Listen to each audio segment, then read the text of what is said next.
charity cycle ride called the Most Exotic Challenge. This was way back in 2016. And so far, they have raised £1 million thanks to an incredible team of donors, riders, cycling through exotic places like India, Cambodia, Sri Lanka, Tanzania. Rohit, welcome to Sunrise. Good morning. How are you? I'm very well, thank you. I'm guessing that you're a keen rider, and that is why you thought of putting the Most Exotic Challenge together.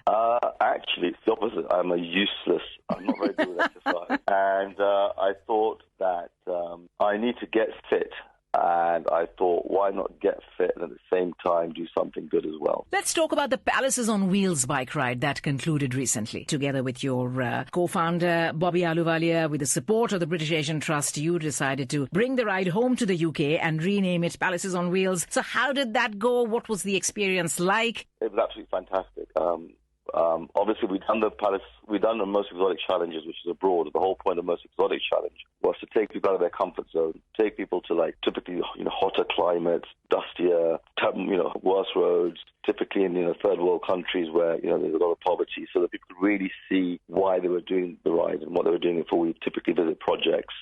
Along the way, and always find projects, whether we were doing them in India or other countries like Tanzania and Sri Lanka. But obviously, because of the pandemic, the work doesn't stop.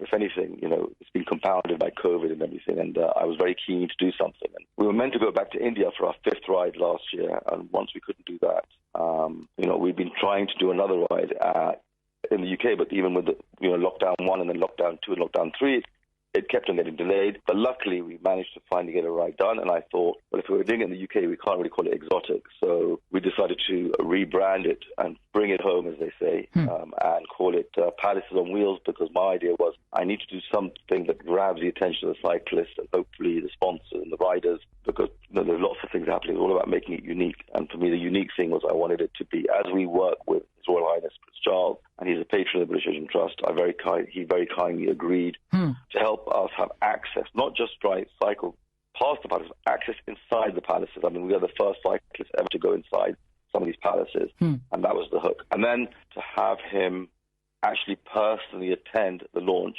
was amazing. To have him then be on a bike was even more amazing. For that, we are so grateful, because obviously that captured the imagination of not just the UK, but globally. I mean, we've been getting coverage from just about all 4 corners of the earth, and that's obviously great for the charity and what this is all about.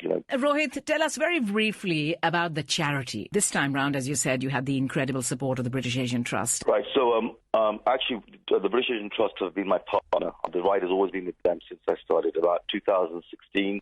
I was turning 50 the following year, and I decided that I'd like to first get healthy as well. And I thought, how do I get healthy and marry that with doing something philanthropic? And I thought, why not do some kind of event that involves a bit of physical exercise? And why don't I rope in some people, because I'm very good at convincing people to do things, and hopefully get them to help me raise some money. And I chose the British Asian Trust, and this is key because they're a phenomenal organization. I mean, they work with Prince Charles. They focus on 4 key areas, which is empowering women, helping to fight child trafficking, education and mental health. And they have lots and lots of projects across India, Pakistan, Sri Lanka, Bangladesh. So what I'm good at is I'm good at trying to convince people to come on the ride, hopefully raise lots of money, and they're very good at vetting good projects. They don't personally have lots and lots of their own projects. They vet local NGOs and find the best. And I like the fact that I can raise and they can deploy, and we're a great partnership. And with Prince Charles behind it, it's obviously very well vetted. We know that 100% of the money is going to the project. None of it goes on overheads. Now, Rohit, where would you like our listeners to go to find out more information on this and to donate, of course? Well, obviously, they can go straight onto the British Asian Trust website. Just Google the British Asian Trust. And within that, they can then search for Palaces on Wheels, or they can go on to Just Giving. And on Just Giving, there is, under crowdfunding, there's also Palaces on Wheels 2021. But the thing they should do first is watch the videos, watch the footage, see how hard people have been cycling and what they've been doing. Because once you see that, I think it will inspire you to hopefully help and get involved and donate.